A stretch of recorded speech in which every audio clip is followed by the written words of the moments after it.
Sadashiva Samarambam Shankaracharya Madhyamam Asmadacharya Paryantam Vande Guru Paramparam Ishvaro Guratmeti Urtibheda Vibhagine Vyomabda Vyapta Dakshinamurtaye Namaha Sava Vedanta Siddhanta Gocharam Tamagocharam Govindam Paramanandam Satguru Pranatoshmam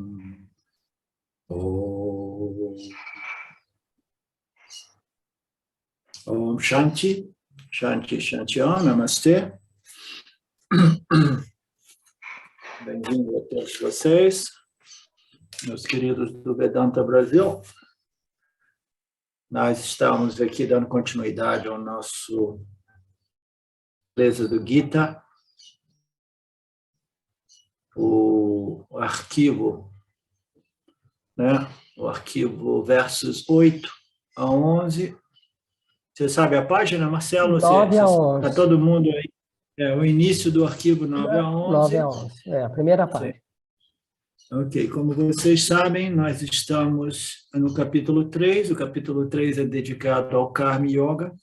É um capítulo onde o Karma Yoga é denso, né? É conhecido como o Karma Yoga do Gita, né? No capítulo 3, embora ele apareça em outros capítulos também. Nós estamos tentando compreender o relacionamento entre Jiva, Ishvara e Jagata, que aparece, né, neste cenário chamado a vida, com o objetivo de interagir com o Jagata, né, com o campo, com a criação, e dotado de uma coisa muito perigosa, que é o livre-arbítrio humano, né? Como nós sabemos, os outros seres vivos não têm esta problemática. Simplesmente eles seguem aquela natureza embutida no corpo causal de toda a espécie, né? Eu acho que eu citei na última semana, ou na última terça, quando nós tentamos fazer aquela classe terça-feira à noite, eu citei o problema que eu estou aqui, porque eu trouxe umas galinhas novas, e o galo se apaixonou pelas galinhas, e as galinhas não querem dar para o galo. E o galo está acabando com elas. Hoje eu fui lá de manhã, ela não tem mais nenhum pelo no pescoço, é ferida só, né? E ela está deitando o galo, né? Elas já estão maduras, elas vieram de um outro local, no qual elas tinham o galo delas, segundo eu soube, mas elas não aceitam o galo. E o galo maltrata as bichinhas. E eu fiquei confuso, eu comecei a ensinar o Gita para o galo. Comecei a ensinar que ele não deve, né, aplicar a violência, porque é contra, né, a ética, é contra um dharma universal de não violência, né, que ele tem que ser paciente, carinhoso, um pouco com as galinhas, em vez de ser brutal. Mas eu fracassei totalmente, todas as minhas estratégias falharam, né? Aí eu me dei conta que o problema não era o galo, o problema é sobrepondo, né, o Dharma, as escrituras que foram desenhadas para os homens, no reino animal. O ser humano é o único que é sujeito a essas leis éticas, kármicas, né, psicológicas. E, por isso, Ishvara nos revelou essas escrituras sobre o karma, né? Sobre esses princípios e leis que governam o campo das interações dos humanos, né? Então, os animais, eles são realmente inocentes, eles fazem o que fazem, é a natureza deles, nós precisamos aprender a deixar tudo isso por conta de Ishvara, né? E os homens, nós, por outro lado, nós pagamos um preço altíssimo por este intelecto inteligente, por este livre-arbítrio, né? Então, o que é o Karma Yoga, visto deste ponto de vista, né? É um conhecimento que nos permite, de modo hábil, inteligente, né? Talentoso, né? interagir com o campo, né? Esses princípios e leis de tal modo que a gente possa fazer um bom exercício deste nosso livre-arbítrio.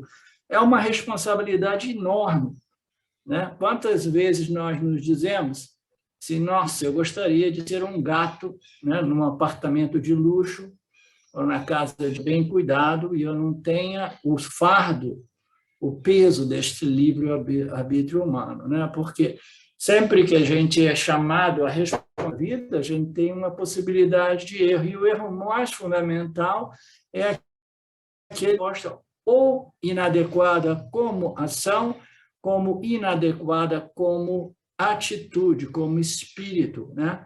Como fragrância que permeia uma ação, né? Então, o Karma Yoga é importantíssimo e ele, naturalmente, ele é embasado em conhecimento, em análise lógica. E que análises são essas? Análises em relação ao Jiva, né?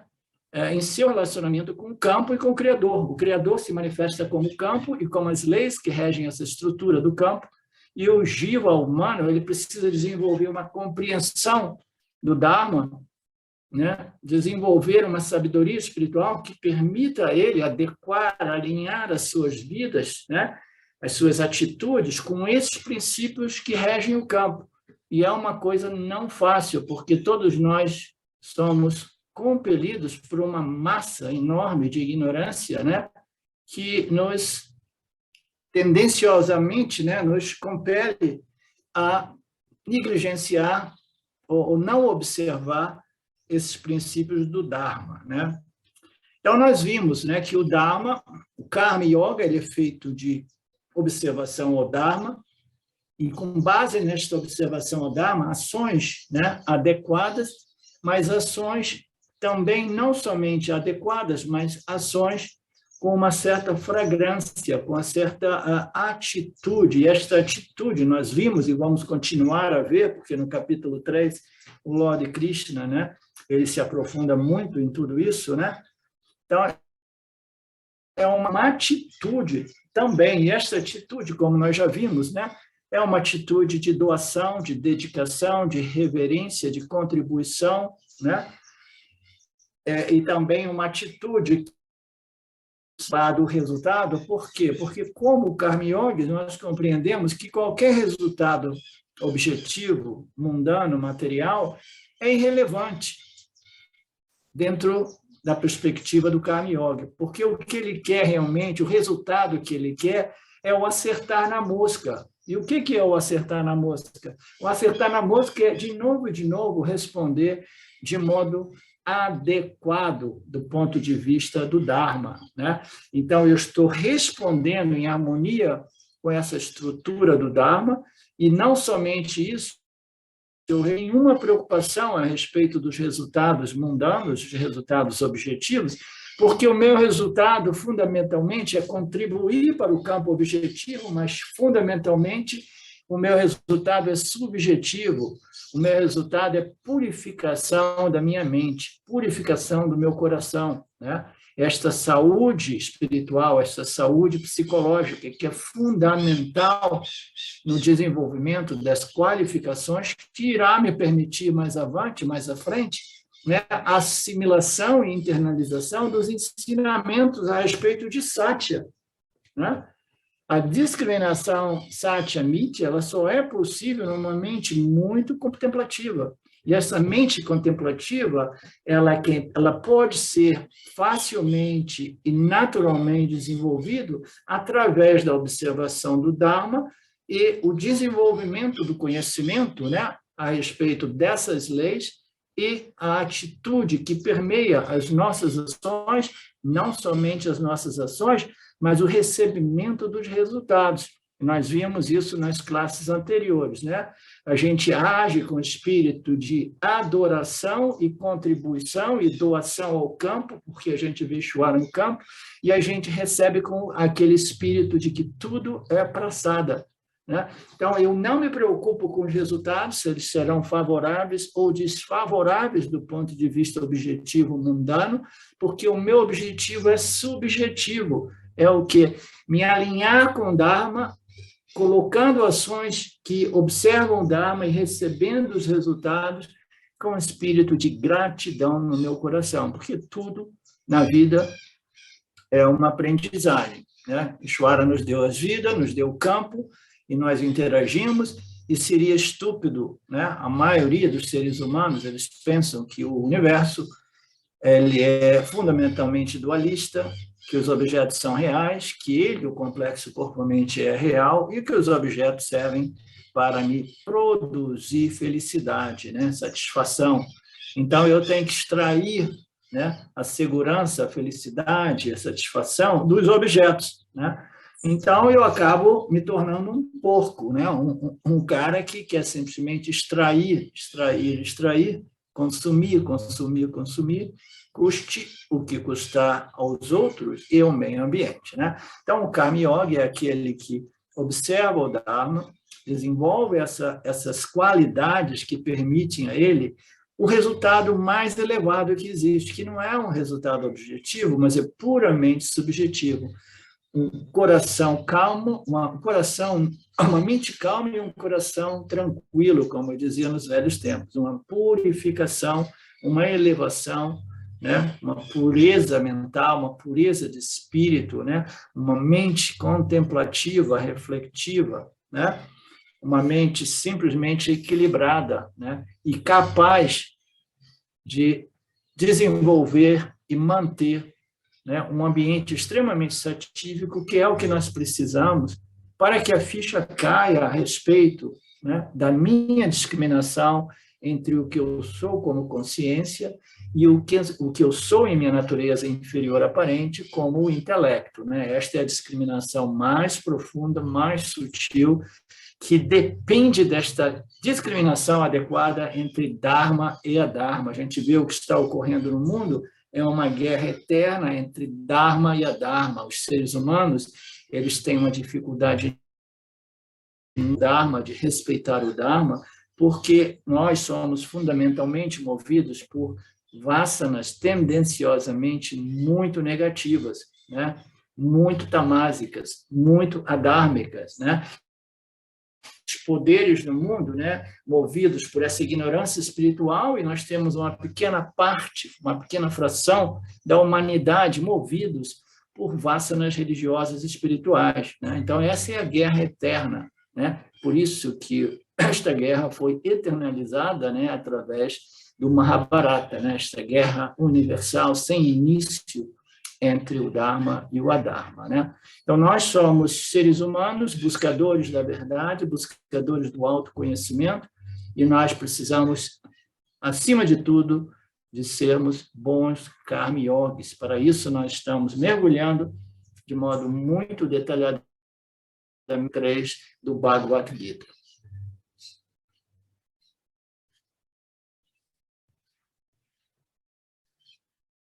Então, as ações, elas precisam ser satívicas, e entre as ações satívicas existem diversas ações que são digitais ou facultativas ou obrigatórias. São todas elas ações relativas a servir o campo, né, principalmente, e extrair do campo minimamente. Se todos nós tivéssemos esse espírito, né, que muitas vezes é apresentado nessas passagens desses versos como um espírito de sacrifício, né? De doação, de servidão, de contribuição, de adoração, se a gente tiver esse espírito, né? Então, nós estamos contribuindo, e na contribuição nós estamos preparando, desenvolvendo, refinando, né? Purificando o complexo corpo-mente. Então, neste verso número 9, Lord Krishna diz: este mundo é limitado por ações, no caso das ações que não sejam ações destinadas ao yajna, né? Se as ações não forem ações com esta atitude, com este espírito, né, de sacrifício, que eu tentei mais ou menos evitar, e eu até fiz um parêntese, né, em torno desta expressão, o sacrifício, mas hoje a gente talvez tenha a possibilidade de compreender melhor por que as escrituras utilizam este termo sacrifício, porque tudo no universo oferece, e no oferecer se sacrifica. Este processo de vida é um processo de constante transformação, entendeu? Um fenômeno, ele se modifica de momento em momento, ele se transforma, deixando de ser o que ele era para ser algo, né? Então, é um constante sacrifício que a gente vê, uma constante contribuição. Todos os seres, todas as expressões do universo estão contribuindo, né? E nós precisamos de ir além das nossas vasanas, as nossas tendências, o nosso livre-arbítrio, né? Contaminado por essas vasanas tendenciosas, né? Adármicas, né? E começarmos a viver com esse mesmo espírito de contribuição, doação, referência, né? Que é a atitude yajna. Então, este mundo é limitado por ações, no caso de que essas ações não sejam ações com o espírito do Karma Yoga, com esse espírito de contribuição, adoração, doação. Portanto, Arjuna, realize ações e realizem sem nenhum apego, né? Naturalmente, o que está indicando? Que estas ações, né? Essas ações destinadas ao yajna, né? Essas ações destinadas a contribuir, a servir, a doar, né? Essas ações, né? Elas não são ações limitantes, porque elas não produzem o apego, né? Se você realiza as ações, né, com esse espírito de dedicação, doação, reverência, gratidão, né, você está realizando essas ações, e essas ações elas vão te conduzir a uma mente pura, a uma mente purificada. Por quê? Porque você não tem apego ou expectativa a respeito dos resultados das mesmas. Então, o apego expectativo em relação ao resultado é o outro lado desta moeda, né? Eu preciso desse espírito do Karma Yoga, tanto na ação quanto no recebimento. Quando eu recebo, né, eu devo receber livre de expectativas a respeito do que eu quero ou o que eu não quero, livre do apego, né? Portanto, ele diz que se você coloca as ações que não sejam com esse espírito do Karma Yoga, com este espírito yajna, de sacrifício, né, de contribuição, de doação, se você pratica essas ações, você será um indivíduo limitado, porque essas ações irão te limitar. Então, o que significa essa expressão limitado? O mundo é limitado. Então, este samsara, né, ele vai limitar o indivíduo e vai prender, amarrar o indivíduo nesta condição psicológica, porque ele não está colocando ações livres de expectativa, livres de apego, né? Ele está colocando limitadas pelas expectativas que ele tem de controlar o campo, que são expectativas impossíveis, porque a ação do indivíduo, em sua manifestação puramente mundana, é extremamente limitada e não tem a capacidade de controlar o campo no que tange aos seus resultados, né? Aos seus parabhadakarmas. Então, este mundo é uma limitação enorme, né, para as pessoas que colocam ações que não sejam com o espírito do Karma Yoga. Vai limitar o indivíduo, porque a ação mundana, a ação materialista, né? A ação que não é uma ação religiosa, espiritual, ela é uma ação limitada porque ela jamais irá controlar o campo. É uma ação limitada porque visa um ganho pessoal e, como o controle é impossível, vai limitar, vai frustrar o indivíduo, né?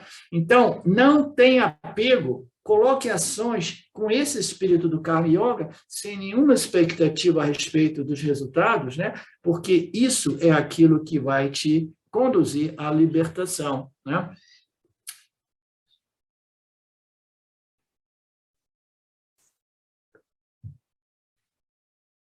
Ok, vamos ver o que o Swamiji nos oferece aqui. O senhor Krishna está discutindo um importante tópico do Karma Yoga sob vários ângulos. O Karma Yoga, como vimos, consiste em duas partes, uma ação apropriada e a outra parte é uma atitude, uma fragrância de doação, né, de contribuição, de reverência, né, de de servidão, né, ao campo. Uma é o desempenho da própria ação. Como eu disse, né, as ações precisam ser ações satívicas, né? As ações satívicas são aquelas nas quais eu me preocupo mais em servir, em contribuir para o mundo, né? Eu não tenho aquela atitude autocentrada de satisfazer a mim e somente a mim mesmo. Isso está na forma, né, de uma daquelas Pancha Mahayajanas, né? Aquelas 5 formas de ações recomendadas pelas Escrituras que nós vimos nas aulas anteriores, né? São ações que eu pratico com esse espírito de contribuição. Eu contribuo em um nível diferente, que é através da ação adequada. E, junto com isso, Krishna apontou que deve haver uma atitude apropriada também. E, por atitude apropriada, queremos dizer que cada ação é dedicada ao Senhor como uma oferenda, né?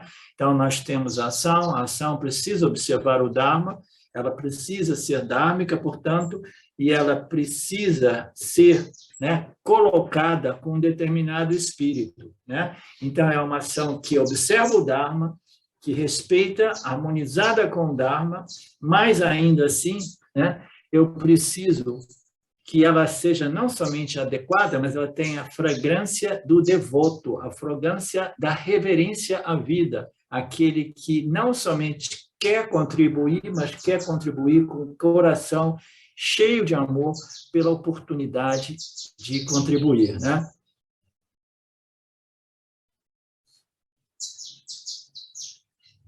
Cada ação deve ser dedicada ao Senhor como uma oferenda. Ishwararpana Buddhi. Buddhi significa uma atitude de adoração a Ishwara, porque Ishwara é o campo da interação e suas leis. Todas as consequências da ação, todos os resultados das ações são recebidas sem qualquer resistência ou sem quaisquer críticas, porque eles são karma palam, são os resultados das minhas ações, e são recebidos com outro tipo de atitude, que é o chamado prasada buddhi. Okay? Então, nós temos 2 atitudes, uma Ishwarapana Buddhi. Buddhi significa uma atitude de adoração, de gratidão, né? Uma atitude de contribuição a Ishwara, e a atitude de gratidão ao recebemos como karma palas, recebemos como prasada. Então, quando essas ações apropriadas, permeadas por atitudes, né, atitudes apropriadas, atitudes religiosas, né, quando elas se unem, ações em observação do Dharma, com uma atitude, um espírito religioso, espiritual, de reverência, de apreciação, quando esses 2 aspectos se unem, nós chamamos isso de Karma Yoga. E este é o Karma Yoga que Krishna está analisando agora de vários ângulos. O primeiro ângulo em que Krishna apresentou o Karma Yoga foi como um mandamento do Senhor, e ele afirma que não há escolha em relação ao Karma Yoga, e que este é o Ajna, o comando do Senhor. Ok, nós vimos isso nas aulas anteriores também, né? O primeiro aspecto apresentado por Krishna, né, é que o Karma Yoga ele foi criado como uma revelação, né, de um certo manual, o modo de conduta, né? A gente vê isso em todas as religiões, né? Apresentam essas normas de condutas, mas nunca eles apresentam um corpo de conhecimento, de lógica, de análise, que convença ao intelecto humano a sacrificar os seus desejos, né, vinculantes, né? Mas aqui o Karma Yoga, sob a umbrella do Vedanta, naturalmente, ele apresenta toda a análise, toda a lógica, né? De modo que os nossos intelectos possam facilmente, né, sacrificar as suas tendências ignorantes, né?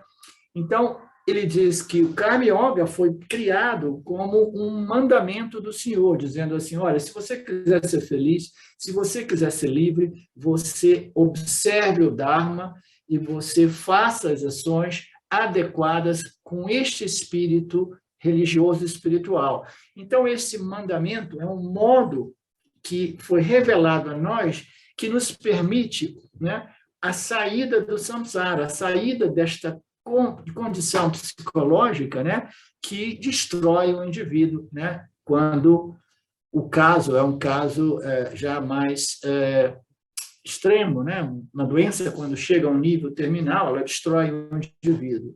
O samsara, quando ele chega a um extremo, né, ele pode, e ele destrói o indivíduo, assim como nós vimos no capítulo 2 do Bhagavad Gita, ou no final do capítulo 1 já se fala sobre isso, né? E afirma que não há escolha em relação ao Karma Yoga, e que este é o comando do Senhor, né? Então, essa história de mandamento, comandamento do Senhor, é uma coisa que assusta, e muitas pessoas ficam falando assim, não, que história é essa, parecendo até a religião ali, que é os mandamentos, né? O comandamento, está produzindo medo no indivíduo, porque onde existe um mandamento, imediatamente a pessoa pensa, tem uma punição para quem não segue o mandamento, né? Para quem não segue as leis, existe uma punição. Então, o medo foi criado, né? Explicou muito bem nas aulas anteriores, né, que quando o indivíduo, quando uma sociedade não é madura o suficiente, o medo é válido, né? Muito embora ele seja válido, né, até que uma sociedade desenvolva a maturidade suficiente de tal modo que o medo possa ser gradualmente removido, né?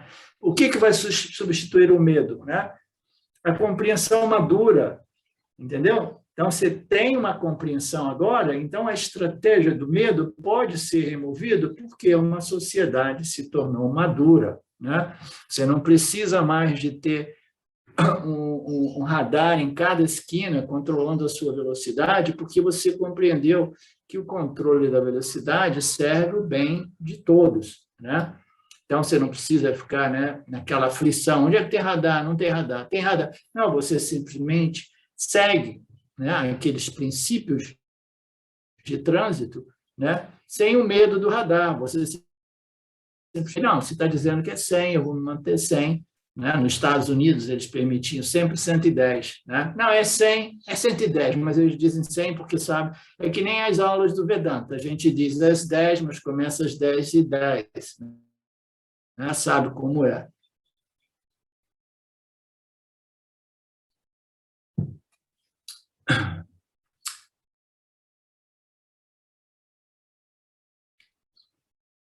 O Karma Yoga é este tipo de ajna, comando do Senhor, que este é o vídeo, o princípio regulador da sociedade.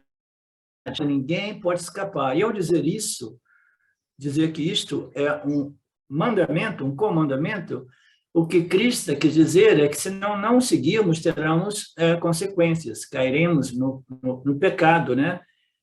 De uma ação indevida ou omissão, e teremos que lidar com alguns papakarmas, né? Portanto, quem não realiza o Pancha Maya Yajana, essas ações adequadas, né, que requerem um sacrifício, mais uma vez, esses sacrifícios são sacrifícios de uma mente ignorante, porque não compreendeu ainda esses princípios, essas leis éticas, essas leis que estruturam as sociedades dos homens também. As sociedades e as leis dos homens precisariam sempre estarem fundadas nas leis de Deus, nos princípios de Deus, né? Infelizmente, a gente, nos dias de hoje, não confia tanto mais nas leis dos homens, né? Portanto, quem não realiza essas yajanas, né? Essas atitudes, com esse espírito de doação, de reverência, de sacrifício, estará incorrendo em um pecado que o derrubará espiritualmente, mais cedo ou mais tarde. E, portanto, para evitar o Papa, pelo menos a pessoa deve adotar o Karma Yoga, como recomendado pelas revelações do Lord Krishna. Este é o primeiro ângulo apresentado pelo Lord, o Karma Yoga como mandamento de Ishvara. E, se nós falharmos no Yoga, nós seremos punidos, né? E que punição é essa, né? Que punição é essa? Você pode me dizer, Luciano?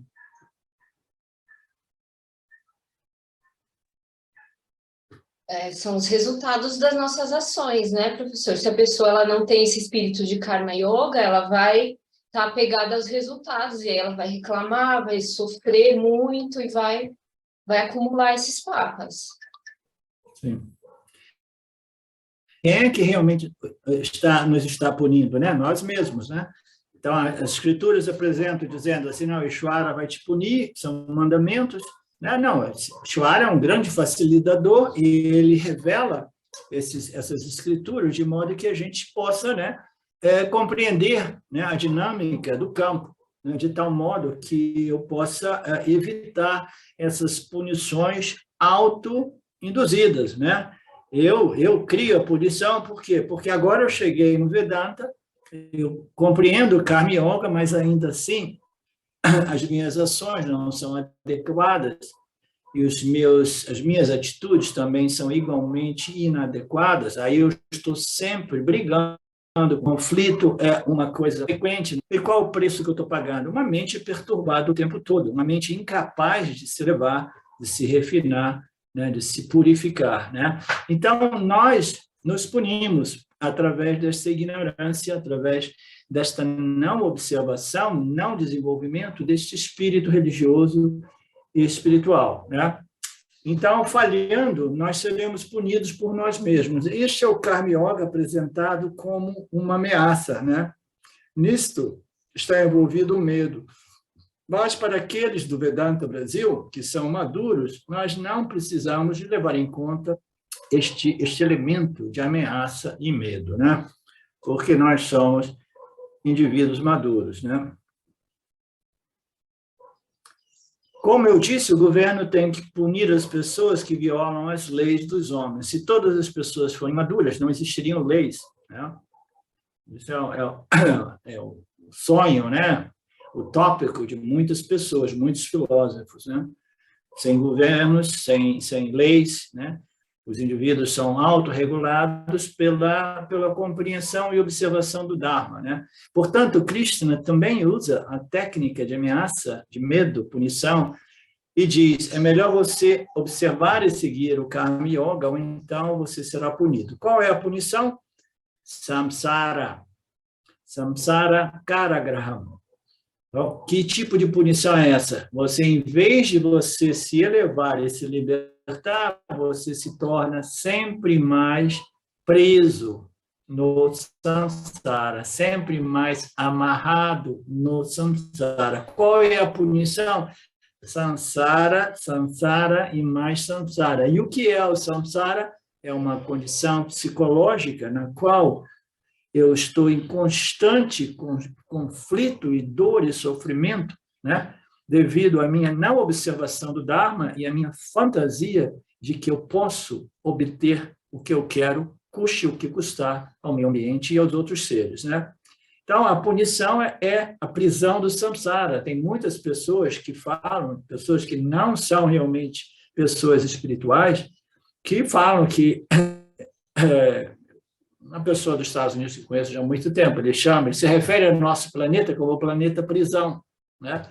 Ele não tem a noção do Karma Yoga, a noção do Vedanta, mas ele sempre apresentou há décadas o planeta prisão, tá? Por quê? Porque aqui, né, a violação ao Dharma parece ser muito, né, muito dominante, e o indivíduo aqui ele acaba preso nesses sistemas escravizantes, né? Mas isso dá um ponto de vista político-social. Do ponto de vista espiritual, é um planeta prisão porque a grandíssima maioria dos seres humanos aqui não observam o Dharma e ficam presos, né? Preso tentando de novo e de novo, através da não observação do Dharma, ser feliz, o que é uma missão impossível. Tá? Isso é chamado de samsara. Samsara Karagraham. A prisão chamada samsara é a punição, né? Então, é o planeta prisão. É um planeta dos homens no qual os indivíduos estão aprisionados, amarrados nesta roda chamada samsara chakra, né? E a Samsara Chakra, visto do ponto de vista microcósmico do Jiva, nada mais é do que vasanas ignorantes que produzem pensamentos e desejos ignorantes, que produzem palavras e ações ignorantes, que reforçam o indivíduo neste mesmo padrão de atitudes, de vasanas, que vão deixá-lo amarrado infinitamente através de muitos nascimentos, né? E se esta condição, se esta doença do samsara for se agravando, as escrituras dizem que, às vezes, o nascimento humano ele é perdido, e o indivíduo pode nascer, né, de outros modos também. Como melhor, eu acho que uma das piores punições deve ser perder o nascimento humano, né, que é considerado mais elevado, para nascer como uma barata, né? Não sei por que eu tenho essa fixação de que esse talvez seja o papa mais cruel, né, nascer como uma barata, né? Mas ninguém sabe, de repente as baratas são felizes, né?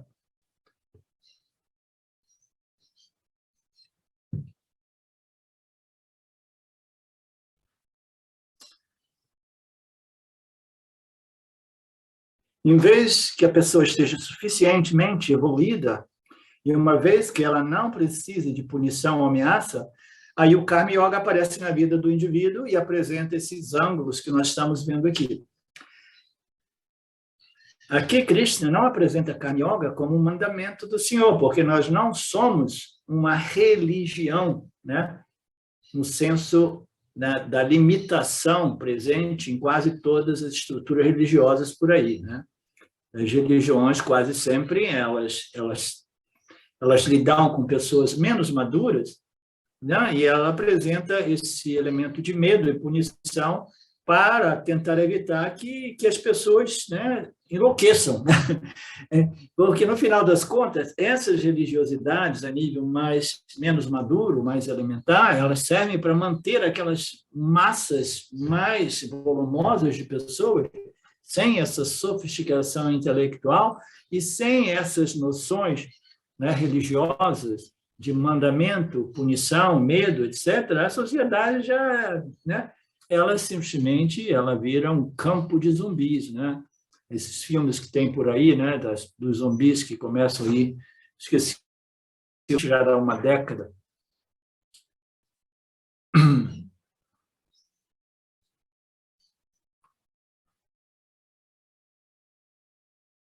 Aqui nós vemos, né, aqui no Vedanta, aqui no Karma Yoga, nós vimos o Karma Yoga não como um medo, uma punição, né, ou um mandamento, mas como uma oportunidade a adorar e servir o Senhor, uma expressão de gratidão para com o Senhor, uma expressão de amor e não de medo, embasada em amor, em gratidão, em reverência, né?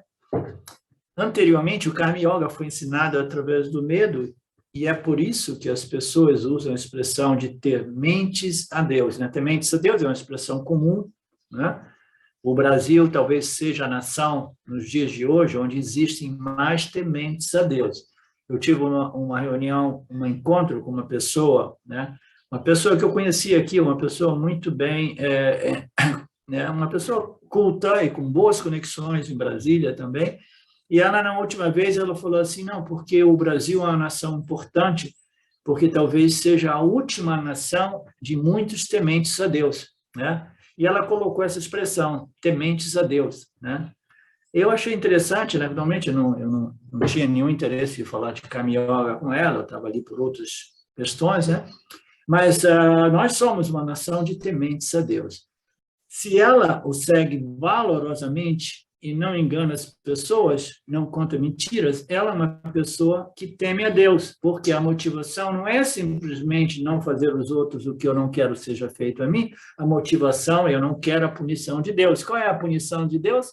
Queimar eternamente no fogo do inferno, né? Que é eu acho que não existe uma morte mais doída, né, do que a morte no fogo, né? Como nós víamos, né, o barbarismo mais rudimentar do homem menos moderno era queimar as pessoas, né?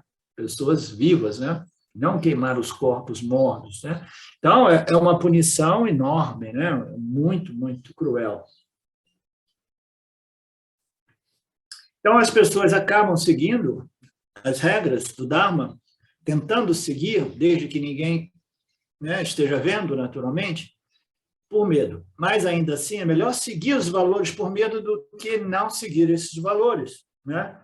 Então, se a sociedade é imatura, se 80%, 90% das pessoas são imaturas, o jeito é esse mesmo. É ordem, mandamento, né, punição e manter a ordem através do medo. A segunda etapa, portanto, que o Krishna apresenta aqui é: desenvolva uma certa maturidade e não siga o Karma Yoga com o espírito de medo, com esta qualidade, com este espírito, com esta fragrância que vai transcender o medo para dar nascimento a uma emoção de devoção, de gratidão, de servidão, né? Então, este é o indivíduo maduro, e é por isso que o Karma Yoga do Vedanta ele é apresentado de um modo totalmente diferente, porque existem apresentações de Karma Yogas a nível inferior também, no qual o indivíduo ele simplesmente observa o Dharma e ele segue essas condutas, mas ele segue motivado pelo medo e, portanto, ele não tem esse espírito, né? Esse espírito, essa fragrância, né? De servir ao campo, porque o campo é Ishvara manifesto como o campo, né? Então, esse sentimento de doação, de contribuição, de amor, né? Só é possível no intelecto de um indivíduo, né? Mais maduro, mais bem desenvolvido e que está já dando os passos, né? Em direção à sua libertação sob a luz dos ensinamentos do Vedanta. Então, nós substituímos o medo pela gratidão ao Criador.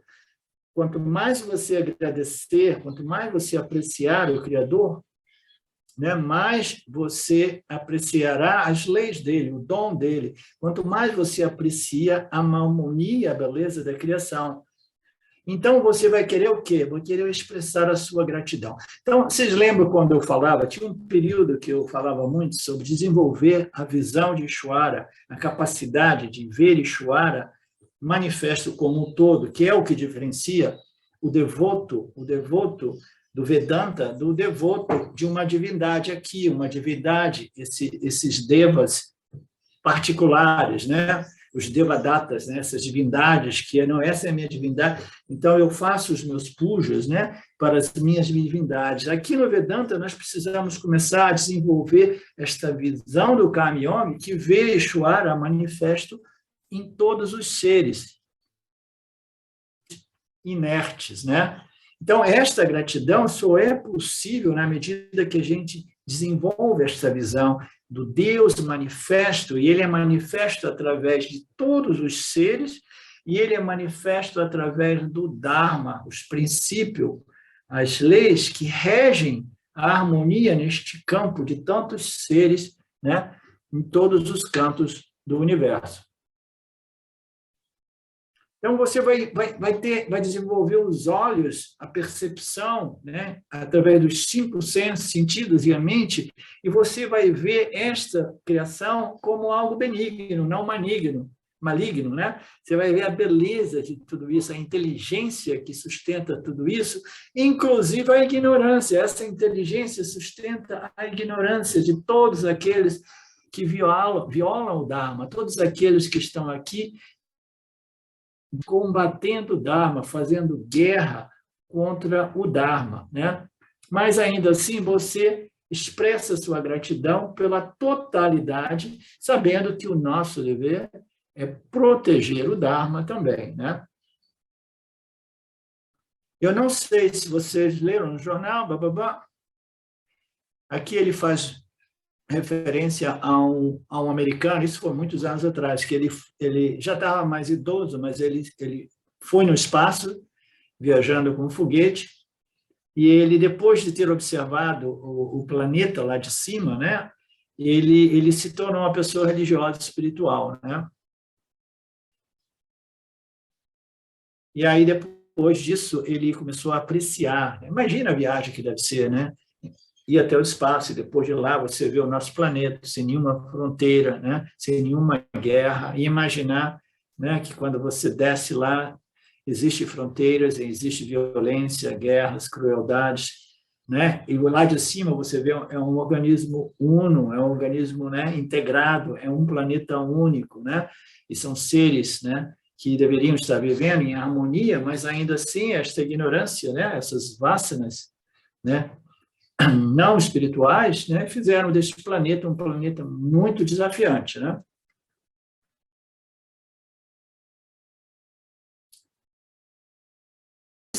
Este astronauta se tornou uma pessoa espiritual e com muita gratidão e adoração. Portanto, de manhã cedo, no momento em que levantamos, é melhor você pedir perdão, né? Minha gratidão começa logo no início da manhã, antes de eu sair da cama. Peço perdão por pisar na sua terra. Olha só que extrema. A mim parece um pouco exagerado, né? Mas quem é que não tem essas impurezas mentais, emocionais e espirituais, entendeu? E ainda assim, né, o Criador nos sustenta, né, nos faz repousar de noite, né, mantém os nossos sistemas funcionantes, e quando nós acordamos, um outro dia, uma outra oportunidade para observar o Dharma e desenvolver as minhas ações com espírito de gratidão. Por isso que na cultura védica, né, a gente agradece tudo. Agradece quando abre os olhos, né? Oh, mais uma oportunidade, mais um dia, né? E aí, antes de eu botar o pé no chão, antes de eu tomar o meu café, eu estou agradecendo pelo café, agradecendo pelo ar, agradecendo pelo chão, né? E os Vedas chegam no extremo de sugerir que você peça perdão por todas as suas falhas e limitações, né? Não é uma questão de se sentir culpado, de se sentir inadequado, entendeu?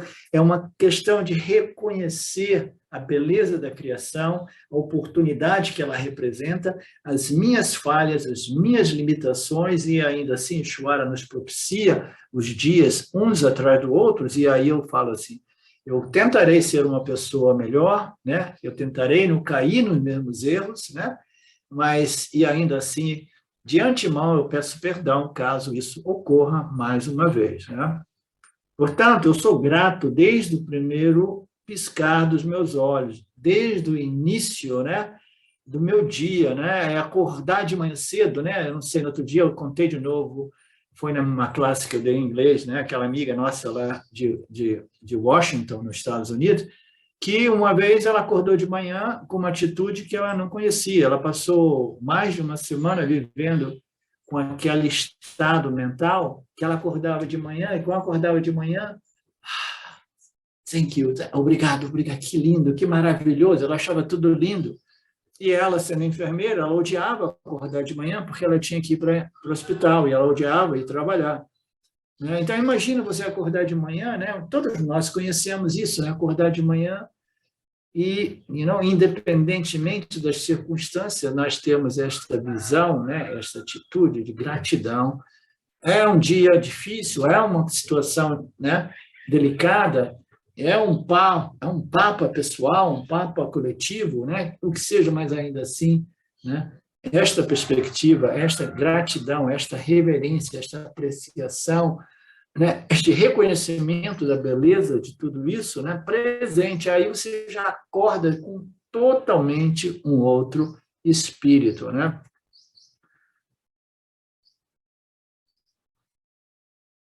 Aí ele fala, minha gratidão começa, eu peço perdão por pisar na sua bela criação, né, pisar nesta mãe terra, né, sabendo que eu ainda, né, tenho momentos de não observação das leis e princípios que são a estrutura oferecida pelo Senhor.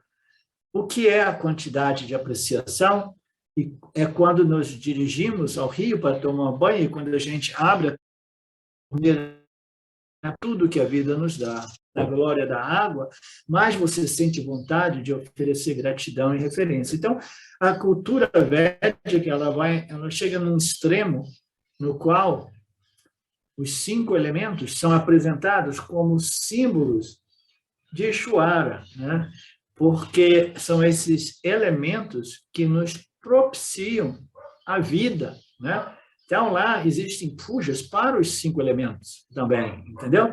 Do mesmo modo que determinadas civilizações, né, não modernas ou não ocidentais, não sei nem como, aquelas civilizações aborígenas, né? Elas têm sempre, existe uma expressão de reverência à natureza, né? Que é um dos yajnas que nós vimos. Nós vimos 5, o último concluía com observação, adoração, agradecimento, né? À natureza, de modo que se eu corto uma árvore, eu planto uma árvore, né?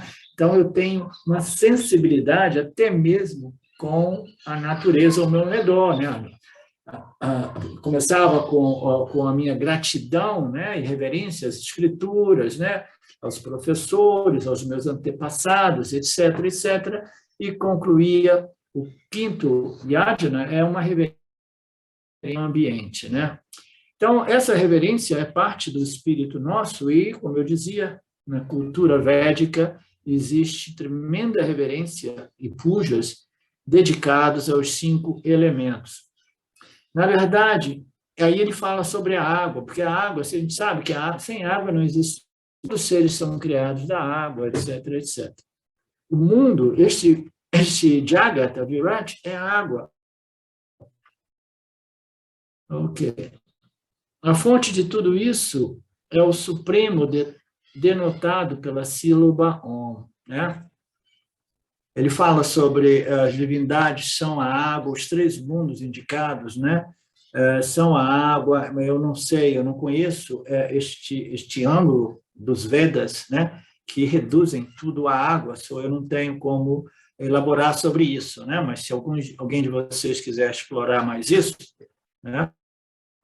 Ou se alguém souber sobre isso, pode aproveitar essa janela e compartilhar com a gente.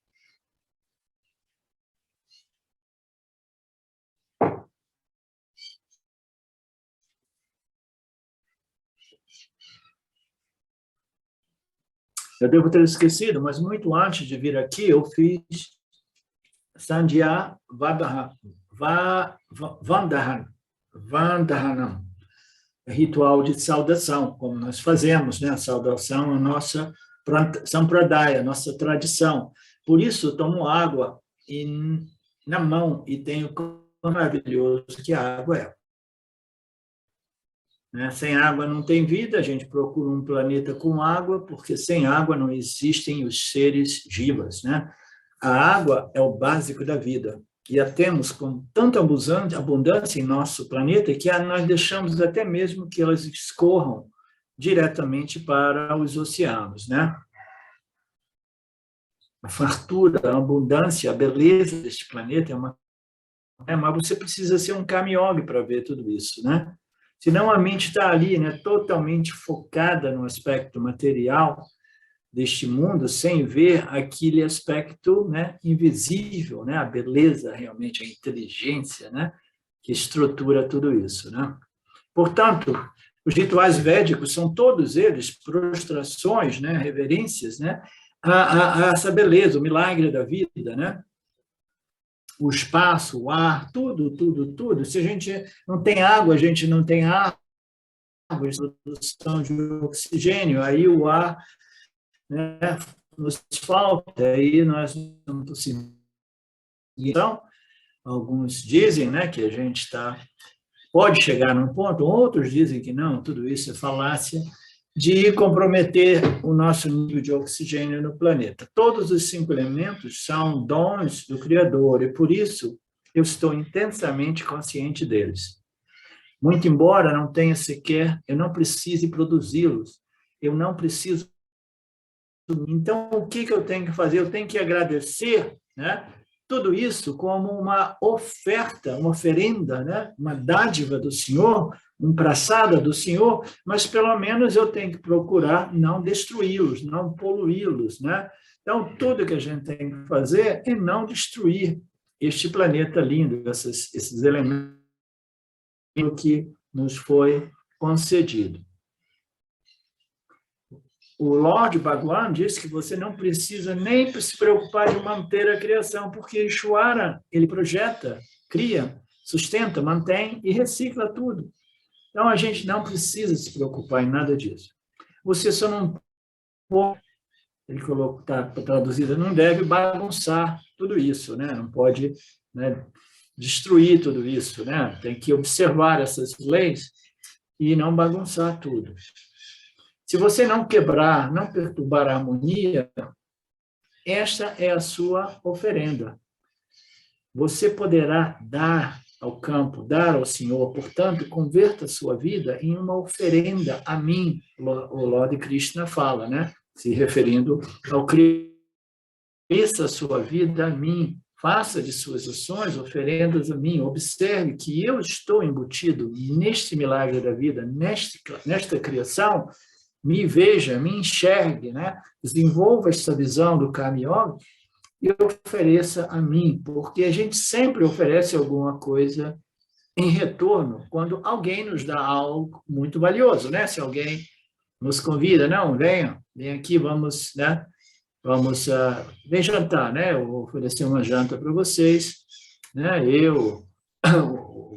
Você e seu companheiro, aí você vai lá, você sempre leva alguma coisa, né? Uma retribuição, né? E se você for uma pessoa que não tem nenhum dinheiro, diz assim, olha, você sabe, eu sou um vagabundo espiritual, não tenho nenhum dinheiro, né?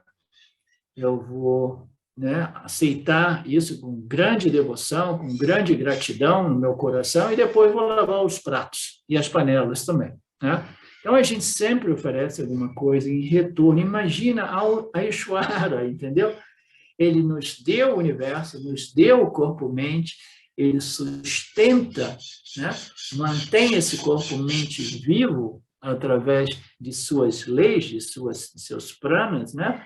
E a gente não tem nenhuma gratidão a Ishvara, por quê? Porque a gente não tem mais a visão espiritual, religiosa, que percebe, né, Ishvara embutido neste universo, neste milagre da vida. A sensibilidade é alguma coisa que não é produzida de um momento ao outro, é um processo gradual, entendeu? Mas nós estamos aqui para desenvolver esta visão, esta capacidade, esta sensibilidade, esta empatia que nos permita, né, este processo, né, gradual e natural de purificação do intelecto.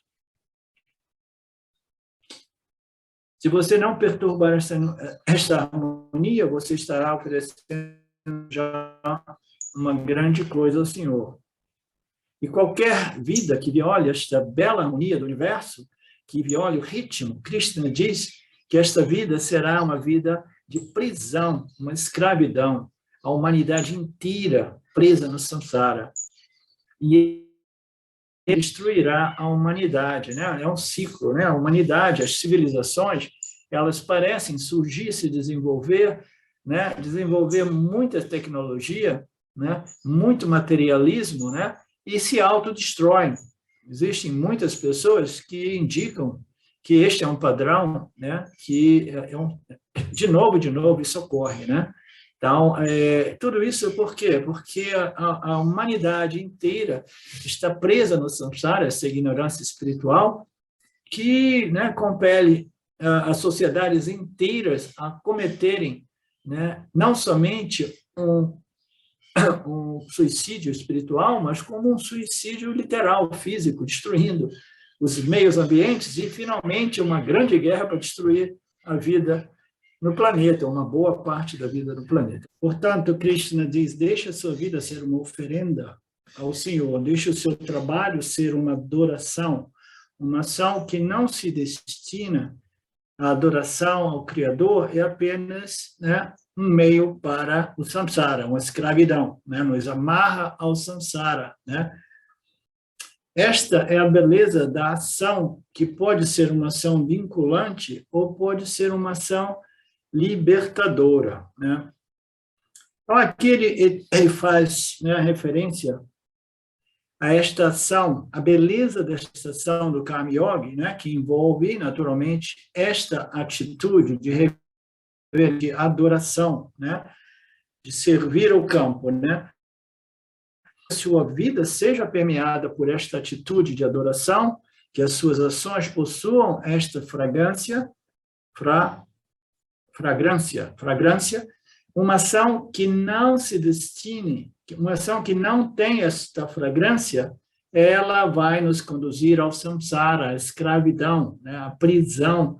Por quê? Porque eu quero o que eu quero, quando eu quero, do modo que eu quero, e as minhas ações são todas elas motivadas pelo desejo dos resultados dessas ações, e os meus recebimentos são privados, né, de agradecimento, de compreensão, e eu fico amarrado no samsara, né, que nós já compreendemos bem esta situação, né, de sofrimento, do sofrimento psicológico humano, derivado da minha absoluta ignorância espiritual, ignorância na base mesmo, né? Eu não compreendo que existe um Criador, que existe uma criação, que esta criação é regida por leis e princípios e que eu preciso observá-las, me adequar a ela e desenvolver esta atitude de gratidão pela oportunidade, né? É muito simples, mas o desenvolvimento desta visão / atitude é uma coisa rara, infelizmente, né?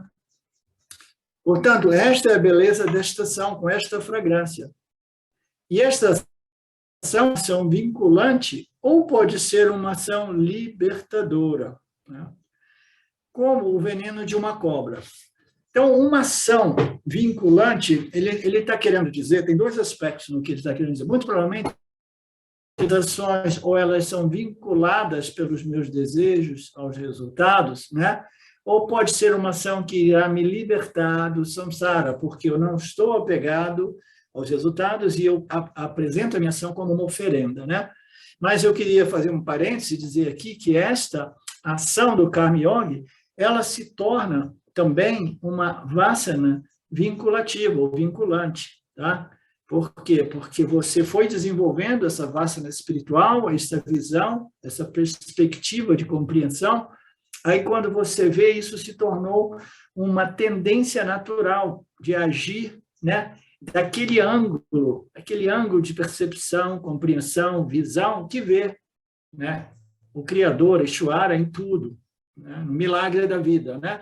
Então, pode até se tornar uma tendência vinculante positivíssima, porque irá acelerar o meu processo de desenvolvimento, né, das qualificações necessárias para moksha, né?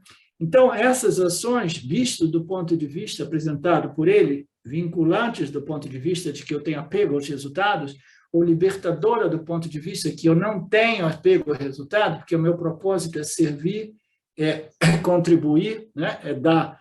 Então, é como o veneno da cobra, é a mesma ação, né? E esta ação ela pode me amarrar no samsara ou libertar do samsara. Por isso, a beleza do karma, né? São as mesmas ações, é o mesmo veneno da cobra que pode te matar ou que pode te salvar. São as mesmas ações, mas quando elas são colocadas no campo, com este espírito, com esta fragrância, com esta atitude e com esta observação ao Dharma, né, ela irá me libertar. Ela não me liberta simplesmente por me libertar, mas ela irá me ajudar no processo de purificação que me conduz à minha libertação através da discriminação entre Satya e Mithya, né?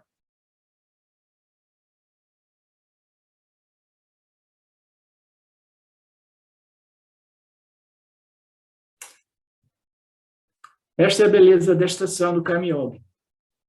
É como o veneno da cobra, o seu veneno pode matar uma pessoa ou salvá-la.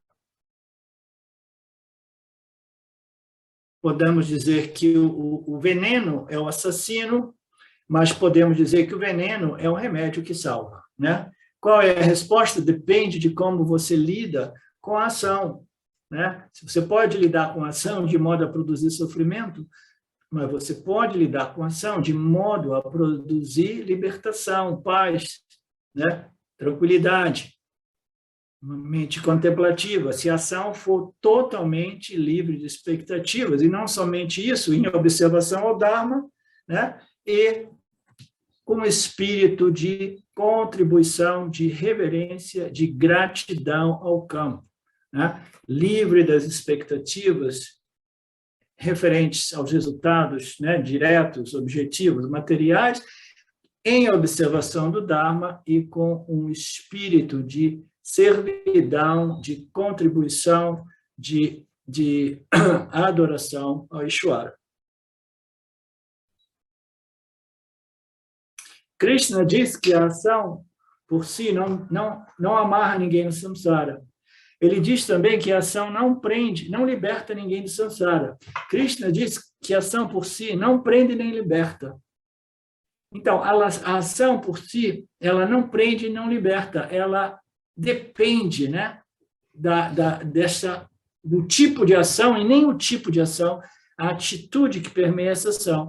Tudo depende da atitude que você tem em relação à sua ação e os resultados das mesmas. A ação, olha que bonito isso, ação sem devoção, a ação sem o espírito do Karma Yoga é escravidão, né? Então, ação sem devoção é escravidão. Ação com devoção, ela conduz à libertação. Eu editei um pouco aqui, porque a ação com devoção, ela não produz a libertação, porque um Karma Yogi, ele não é livre, a menos que ele tenha o jnana, tenha o autoconhecimento. Mas a ação com espírito de gratidão e devoção, ela nos conduz à libertação, nos conduz ao autoconhecimento e ao moksha, né?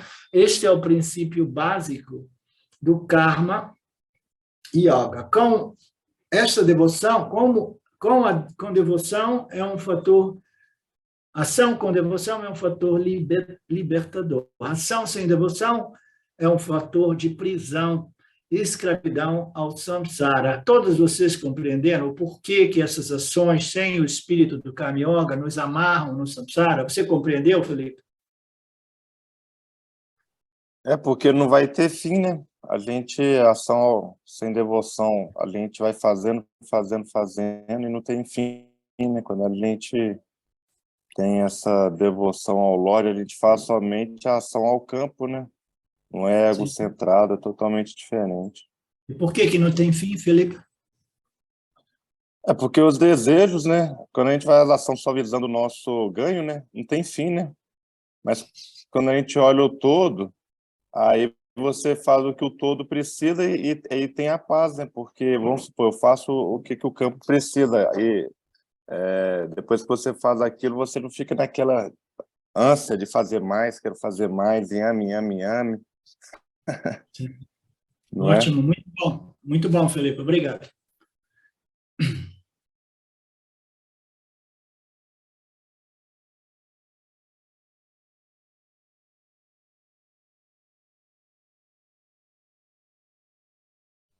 E é isso que Krishna diz no capítulo anterior.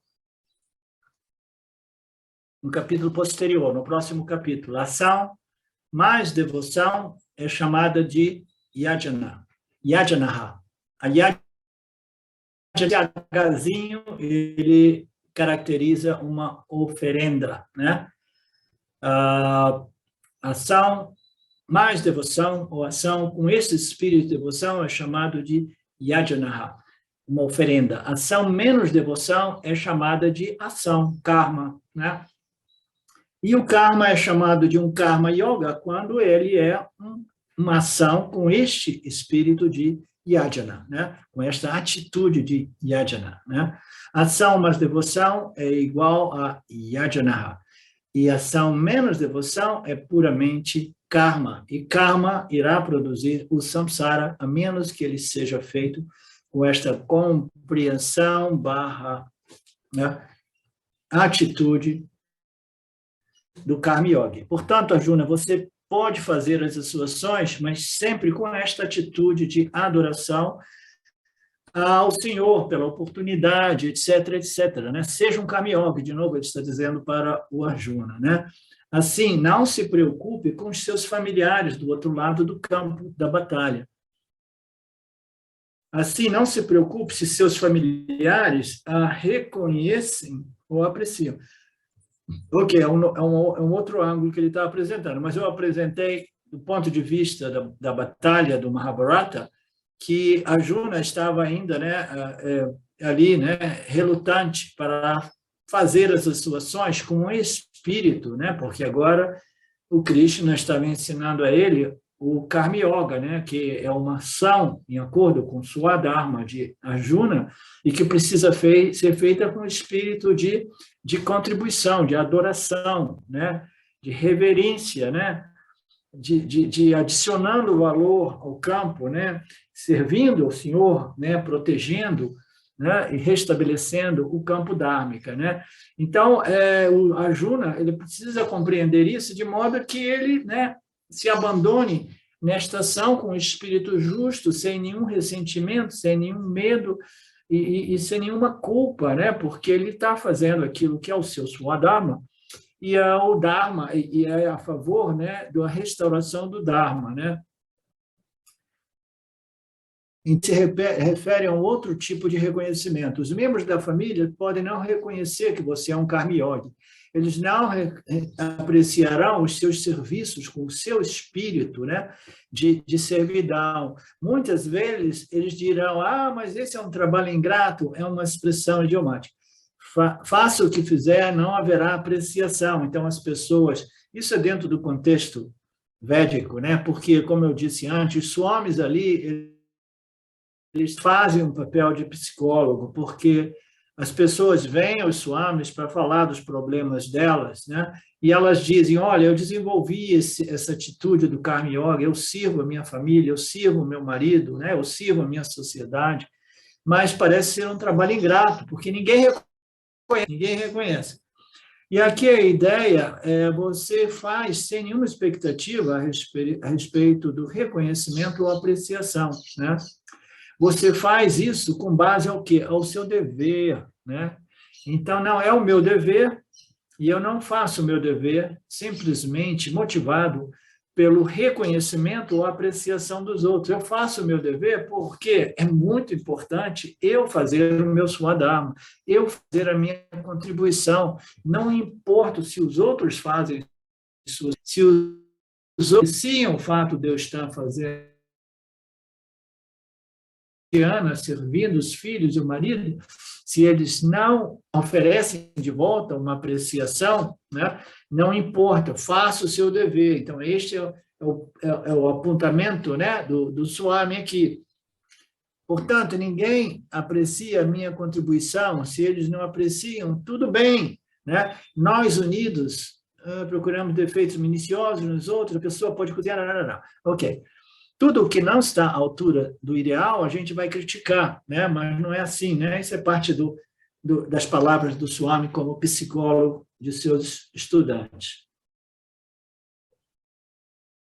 Portanto, o seu trabalho não pode ser apreciado. Se o seu trabalho não for apreciado, mas se você procura apreciação, perca este interesse. Então, se você faz tanto e ninguém aprecia, né? Você esquece. Porque se você estiver fazendo isso como uma oferenda ao Senhor, a própria ação lhe trará felicidade, mesmo os outros não apreciem o que você está fazendo, né? Então, esta é a situação ideal, né? Uma das queixas mais comuns entre os relacionamentos é que o outro não nos aprecia, né? Então, falta apreciação. E, às vezes, a gente cai num ciclo, né? Num círculo vicioso. Você não me aprecia, eu não te aprecio, então eu reclamo que tu não me aprecia, você reclama que eu não te aprecio, e aí fica difícil de sair de tudo isso. Então, do ponto de vista psicológico, ele está falando, esquece de tudo isso e simplesmente faça, né, o que você deve fazer sem nenhuma expectativa de apreciação, né? Faça como? Como uma oferenda a Eixuara, né? E, naturalmente, o outro também é Eixuara dentro do âmbito do papel, né? Do relacionamento entre você e o outro, né? A felicidade não tem nada a ver com a apreciação dos outros. A própria ação é a fonte de felicidade, se ela for permeada com esta atitude, este conhecimento. Por isso, usamos a expressão estou feliz por ter feito isso como uma oferenda ao Senhor. E se as pessoas apreciam, é um bônus. Mas aqui é muito importante saber que não devemos ter expectativas de apreciação.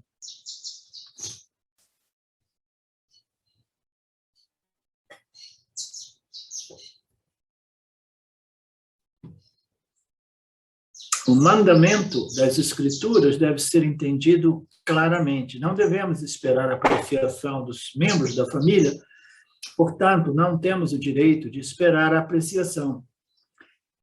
Mas, ao mesmo tempo, as Escrituras aconselham a cada membro da família, né, de que seu dever é apreciar a contribuição dos outros, né? Aqui o Swami diz, olha, a gente não pode ter nenhuma expectativa a respeito de apreciação, mas a gente tem que compreender que é parte do dar, né?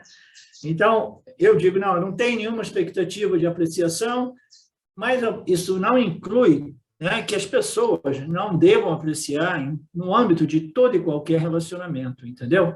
As duas coisas são igualmente válidas, né? Não expectativa e, ao mesmo tempo, apreciação. Se as pessoas apreciam, é um bônus. O mandamento Shastra, mas, ao mesmo tempo, o Shastra aconselha que cada membro da família, que seu dever também é apreciar. Então, é o nosso dever fazer com esse espírito, né, de doação, de oferenda, e é o nosso dever apreciar o outro, não ficar cobrando a apreciação dos outros, porque a minha ação ela é um fim por si mesma.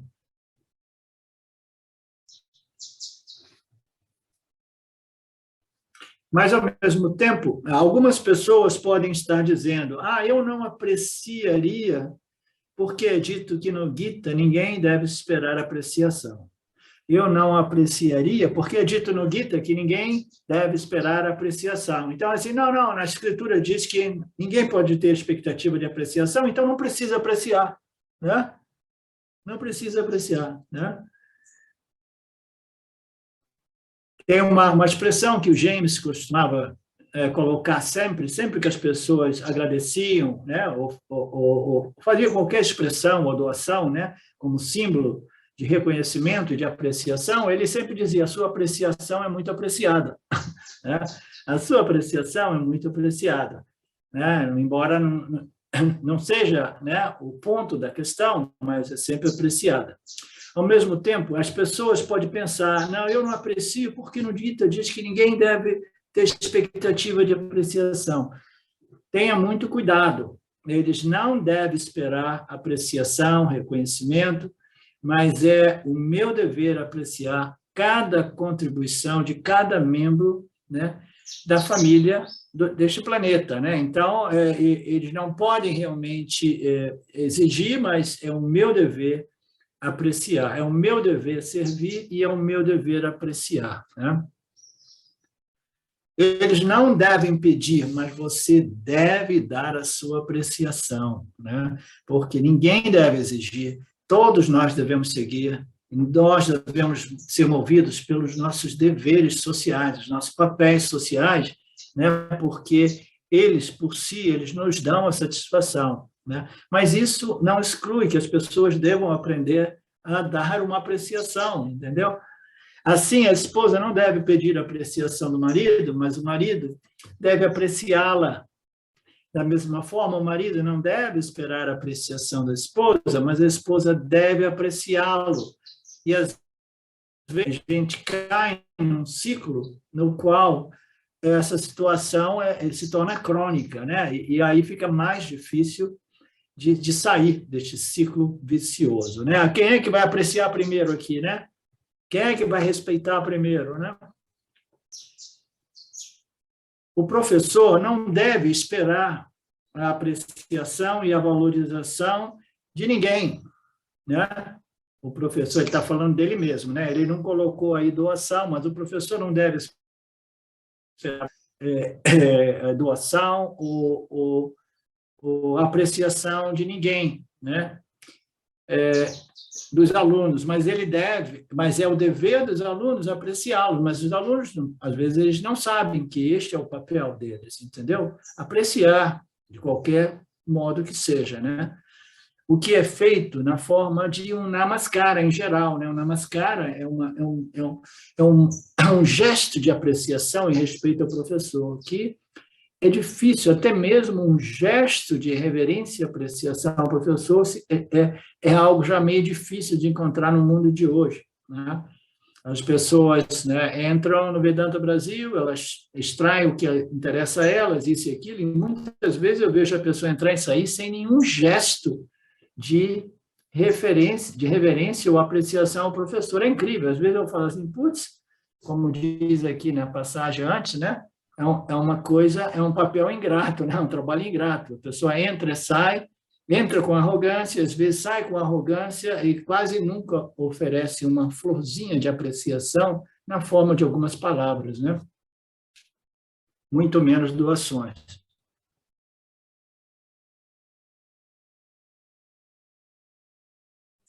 Então, até mesmo na forma de um namaskara, de uma reverência, né, para com o professor. Da mesma forma, em nossa cultura, talvez seja a única cultura onde você não tem direito, mas você tem deveres e deveres, né? Isso aqui parece uma coisa muito radical, né? Muito extrema, né? Você não tem direitos, você tem deveres, né? E a pessoa não compreende, não, tem alguma coisa errada com esta cultura védica, né? Por quê? Porque nós temos deveres, todos nós temos deveres, né? Mas a gente está mais interessado em receber do que os nossos direitos garantidos, né? Os nossos direitos. Eu tenho direito a isso, a isso, a isso, e a gente esquece que os deveres são mais importantes do que os direitos, né? A gente tem direito a nada, fundamentalmente. Ishvara nos dá o universo, nos dá os nossos meios ambientes, o nosso corpo-mente, né? E que mais direito você quer? Não, eu quero o direito de que tudo que eu gosto eu obtenha, né? Não, você já tem o direito de aprender, crescer através dessa interação com os objetos. Não, eu tenho o direito de ter as coisas do meu modo realmente, né? Não. A sociedade védica é fundada nos deveres, porque se nós observarmos nossos deveres, nós estaremos, né, oferecendo a nossa contribuição ao campo, né, livres de expectativa a respeito do reconhecimento, né, o respeito dos outros, mas todo mundo fazendo isso, no final das contas, todo mundo vai obter apreciação e apreciação e respeito de todos também, né? A beleza do dever é que quando você cumpre o seu dever, as outras pessoas terão direito à sua contribuição. Olha que bacana. A beleza do dever é que quando você cumpre o seu dever, as outras pessoas terão direito aos frutos, né, do seu dever, da sua ação. Você está seguindo, né, o seu dever. Qual é o meu dever? Eu sou professor, eu sou dona de casa, eu sou empresário, eu sou médico. Então, eu vou seguindo o meu dharma, eu vou contribuindo através do meu papel, né, e as pessoas vão desfrutando dos direitos, né, os frutos dos meus deveres. Então, é um dever para mim e é um direito para você. Este tratamento médico, por exemplo, ou a exposição das escrituras do Vedanta, né? Então, essa é uma passagem muito bonita. Quando você cumprir o seu dever, as outras pessoas terão o direito de desfrutar das ações dos seus deveres, né? Portanto, nossa sociedade hindu é uma sociedade baseada no dever e não no direito, né? Vocês estão compreendendo a profundidade desta passagem, né? Então, é o que? É o espírito do Karma Yoga, né, de contribuir, de dar, né? De adicionar valor. Este é o nosso dever, né? Nós recebemos tanto da criação e do Criador e a gente quer dar alguma coisa de volta. Este é o meu dever, este é o meu papel realmente, é o papel que me liberta até mesmo da expectativa de que os outros apreciem o exercício que eu faço dos nossos deveres, né? Então, é uma passagem muito profunda. A beleza do dever é que, quando eu cumpro, as outras pessoas vão ter direitos. Mas, se eu não fizer o meu dever, porque eu quero ter os direitos garantidos, né? Não, eu quero os meus direitos primeiro, né? Eu quero que isso esteja sempre à minha disposição. Aí, depois, eu vou servir a sociedade. Então, isso me faz lembrar a declaração de independência nos Estados Unidos, né? Como vocês sabem, eu vivi lá uns 15 anos, né? E me tornei um cidadão americano, então eu tive contato um pouco com a história, né? A história como é que se diz? A Constituição americana, que é muito bonita, né? E etc. E tem a declaração que diz que todos nós temos direito à vida, à liberdade e à busca da felicidade. Não sei se vocês conhecem, né? É o nosso direito à vida, life, liberty and the pursuit of happiness, né? Então, o povo americano, eles se acham, né? Porque dentro da Constituição já diz assim, eu tenho o direito. A Constituição não começa dizendo, eu tenho os deveres para com a sociedade. Eu tenho o direito à vida, à liberdade e à felicidade. Né? Será que é assim mesmo? Né? Porque, tudo bem, todos nós temos um certo, né, direito à vida, porque Ishvara nos concedeu a vida, nós temos um certo direito à liberdade, né? Mas a vida, a liberdade e a felicidade, elas só vão ocorrer se eu observar os meus deveres e se eu contribuir para o campo de tal modo que eu possa desenvolver realmente, né, uma mente contemplativa, né? Porque a felicidade não está nos eventos e circunstâncias e objetos da vida, mas está na qualidade da minha mente, né? Então, a liberdade, fundamentalmente, e a minha felicidade não é um direito, mas é um subproduto do meu dever de contribuir para a sociedade sem nenhuma expectativa a respeito dos resultados, né? Com esse espírito de servidão a Ishvara, né? Swami Dayananda Swami disse muito lindamente que onde o dever é enfatizado, a humildade floresce, né?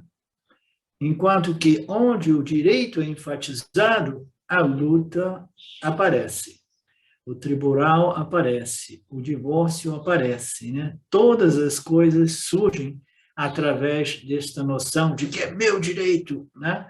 E as pessoas esquecem quais são os meus deveres, né? Como seres, né? Que receberam tudo do Criador, né? E que querem ser felizes. A felicidade não é através da reivindicação dos meus direitos, mas é a observação dos meus deveres. Essa é a conclusão de tudo isso. Portanto, você precisa observar os seus direitos e fazer tudo o que você tem que fazer como uma oferenda ao campo, uma oferenda aos outros, porque o Senhor está em tudo e em todos, sem esperar nada em troca e sem se preocupar com os resultados. Então, tendo criado os seres humanos, junto com Yajna. Esse Yajna, como vocês já devem ter visto, ele tem muitos sentidos, né? Significados. É uma daquelas palavrinhas sânscritas que devagarzinho a gente vai compreendendo, porque dependendo do contexto, ela significa coisas diferentes, né? Então, fundamentalmente, parece significar sacrifício, né? Mas fundamentalmente, né, é uma atitude de servir, de oferecer, de dar, né? De adorar, de reverenciar. Então, tudo isso é parte, né, do significado, são ângulos diferentes do significado desta palavra yajna, né? Então, tendo criado os seres humanos junto com, né, este espírito de sacrifício, de observação dos seus deveres, então tudo isso já está embutido. Se você quer viver em harmonia com os outros seres que não possuem o livre-arbítrio, né, você precisa, né, observar a criação e você precisa desenvolver a observação do Dharma que permita você servir, né, servir ao meio ambiente, observando os seus deveres também e oferecendo com um espírito de reverência ao Criador, né?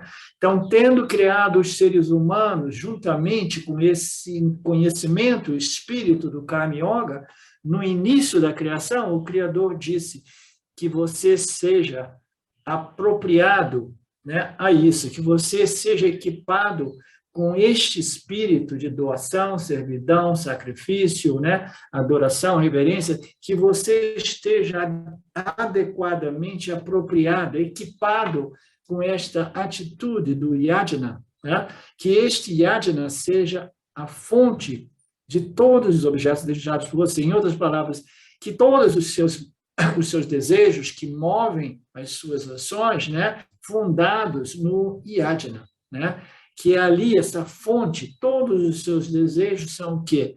São desejos dármicos, são desejos, né, de servir o Senhor, né, são desejos de adicionar valor, né, que esse yajna, essa situação de servidão, de oferecimento, de reconhecimento e reverência, seja a fonte de todas as suas ações. As ações iniciam com um desejo, uma coceirinha, né, de mover, de agir, né, que as suas ações sejam motivadas pelo desejo de contribuir, e não o desejo de extrair, de obter, de haver, né, de reivindicar. Vocês entendem?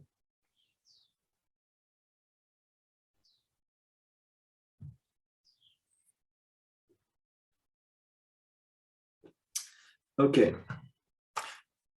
Então, como eu já tinha, né, mencionado antes, né, todos os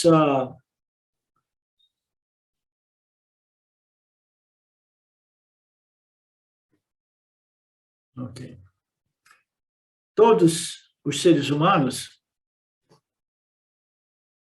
todo o universo, ele segue este princípio colocado, apresentado como yajna, né? Então, não é só referente aos seres humanos, mas a tudo e todos. O Senhor, o Criador, ele criou os seres humanos, né? E todos os outros seres não humanos, juntamente com este yajna, né? Que é uma atitude ou um princípio no qual tudo se sacrifica, tudo oferece, tudo contribui. Se a gente for observar na natureza, tudo é em constante sacrifício, né? Então, as coisas a água vai evaporando e ela vai se convertendo em vapor para se converter em nuvens, né? Para mais tarde poder oferecer as suas águas em áreas nas quais a agricultura possa ser desenvolvida. Então, tudo é um dar, tudo é um se doar, tudo é um transformar, e esse yajna é embutido na criação. E os seres humanos, eles podem e devem compreender e desenvolver este mesmo sacrifício. Todos os outros seres estão oferecendo alguma coisa, as plantas, as árvores, né? Estão sempre contribuindo para a harmonia do todo, né? Produzindo isso, produzindo folhas, produzindo frutos, produzindo o oxigênio que a gente respira, né? Todas as expressões dos seres inertes e sencientes, eles estão ali porque eles servem um determinado propósito, eles estão ali contribuindo, dando, adicionando valor à criação. Então, nós precisamos de observar que também os seres humanos foram criados com o yajna, né? Com esta capacidade de servir, de oferecer, de doar, de reverenciar a criação e oferecer valor, né? Tudo serve, tudo contribui de momento a momento. Assim, tal vida de sacrifício, de oferenda, né, é prescrita pelos próprios Vedas.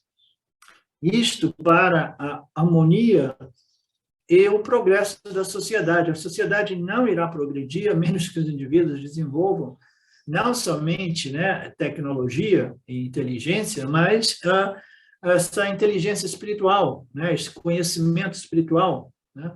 Então, o progresso da sociedade significa zero, significa autodestruição, sem que a gente se espiritualmente, né? Em vez de tentar destruir, né, as escrituras, a gente precisava, né, de exaltá-la, de colocá-la, mas nós estamos vivendo no Kali Yuga, tudo isso já parece se tornar uma utopia a este ponto, né, da situação, né, este ponto, né, que nós chegamos.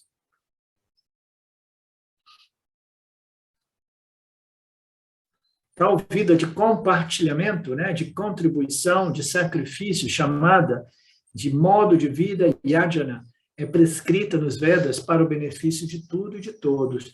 Para quem? Para o meu próprio benefício e para o benefício do todo, né? Então, vejam bem, o Vedanta apresenta lógica, né, e sustenta essa lógica através de análises claras que provam que este espírito de observação ao dever, observação do Dharma, né, que aparentemente está sacrificando alguma coisa, está sacrificando a minha ignorância espiritual, né? E quem é que vai se beneficiar com este sacrifício, né? Eu, em primeiro lugar, é para o meu próprio benefício, né?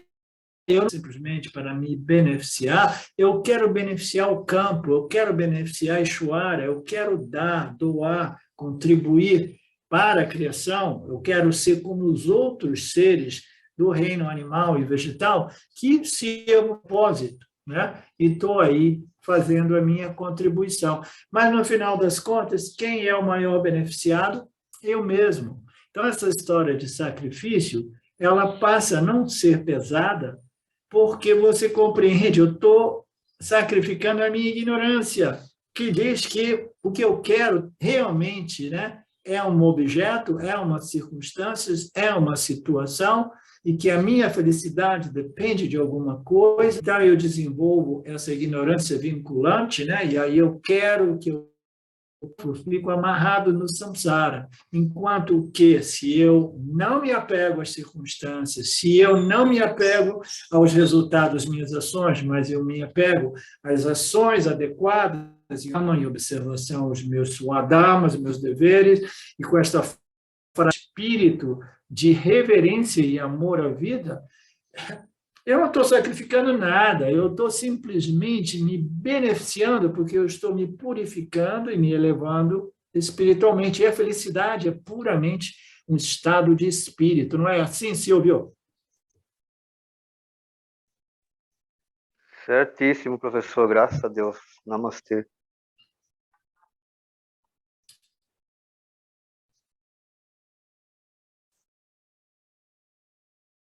Ok. Então, aqui o Swami, ele não fala por si, ele fala que a nossa tradição, aqui e ali, eu já ouvi isso de diversos dos nossos Swamis, né? Eles apresentam as escrituras como um manual de utilísio, né? Quando a gente compra qualquer equipamento, tem um manual de instrução, um manual de uso, né? Os Vedas é um manual de conduta social, como eu devo me comportar, né? Dentro do âmbito da minha interação com os outros seres, de modo que eu não fique preso e amarrado neste sofrimento psicológico humano, mas que eu possa transcender a minha humanidade e desenvolver a minha divinidade, né? O aspecto Deus, o aspecto elevado, que é o aspecto de Brahman, né? A nossa natureza superior. Então, é um manual de uso, um manual de conduta, né? E você vai utilizando, né, a função de tudo isso. Você não estuda isso para não aplicar, você estuda isso para se transformar através dessas escrituras. E por que existem essas instruções nas escrituras? Por que os Vedas são apresentados como um manual de instrução? Né? É porque o Ishvara, do mesmo modo que os fabricantes de equipamentos e outras coisas, querem que a gente faça o melhor uso do equipamento. Ishvara nos deu este equipamento, corpo-mente, e ele gostaria que nós fizéssemos o melhor uso deste equipamento. Portanto, nós temos esses manuais de uso, manuais de instrução, de modo que eu possa fazer o melhor uso desta oportunidade, o nascimento, né, com o corpo humano dotado desta faculdade intelectual e um karma positivo que nos conduziu às escrituras finais que libertam o indivíduo do samsara. Então, é um privilégio enorme, e nós temos esses manuais de modo que a gente possa realmente, né, concluir, né, este processo, né, cujo propósito é o autoconhecimento e a remoção deste elemento do sofrimento psicológico humano, né, sem se preocupar se a gente vai voltar mais uma vez a sermos manifestos na matéria ou não, isso pouco importa.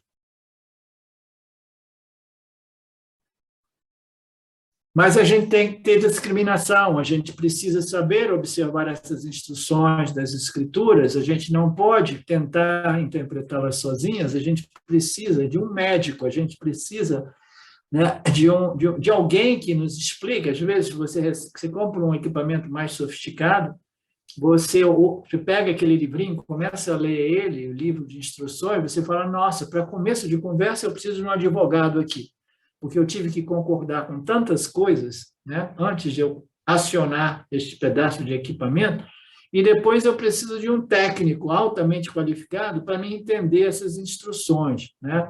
Então, do mesmo modo, nós precisamos de um professor que nos ajude, né, a compreender essas orientações, essas instruções. Aí o Swamiji faz uma piadinha, né, que eu já ouvi ele fazer essa piada em outros momentos, que ele disse que o paciente foi ao médico, o médico passou um remédio, e o remédio tem um manual de uso, né, uma instrução, aqueles são coisa mais... Ninguém gosta de ler manual de instrução, não sei vocês, né? A gente pega um equipamento, pega alguma coisa, a gente, não, deixa comigo, eu sei como é que usar isso. Aí você começa a tentar montar, e às vezes você vai, né, se enrolando toda, deixa eu abrir esse manual, mas você não lê, você vai, não, essa página, né? A gente quer um atalho, porque ninguém gosta de ler os manuais de uso, os manuais de instrução. Então, o cara foi no médico, o médico passou para ele um remédio, e entre as instruções, ele foi pulando as instruções, mas ele viu uma instrução que dizia, mantenha o remédio sempre muito bem arrolhado e no refrigerador. Aí ele simplesmente, né, ele deu aquele pulo, né, ele falou, nossa, então isso é muito simples, leu todas as instruções, mas ele leu a instrução, mantenha o remédio muito fechado no refrigerador. Ele voltou depois de alguns meses, falou com o médico, eu falei, e aí, passou? E passou tudo, eu segui as instruções, deixar ele muito bem fechado, dentro do refrigerador, eu nem abri ele, eu já deixei ele fechadinho como de fábrica, e eu me curei, né? Então, a gente tem que tomar cuidado para compreender as instruções dos Vedas, né? Então, é isso, meus queridos, eu vou deixar vocês por aqui, e a gente retorna amanhã, no mesmo canal, A Beleza do Gita, né? Espero vocês tenham tempo para continuar, né, este processo, e Ishvara permitindo naturalmente, e os nossos karmas permitindo, e o nosso conhecimento permitindo.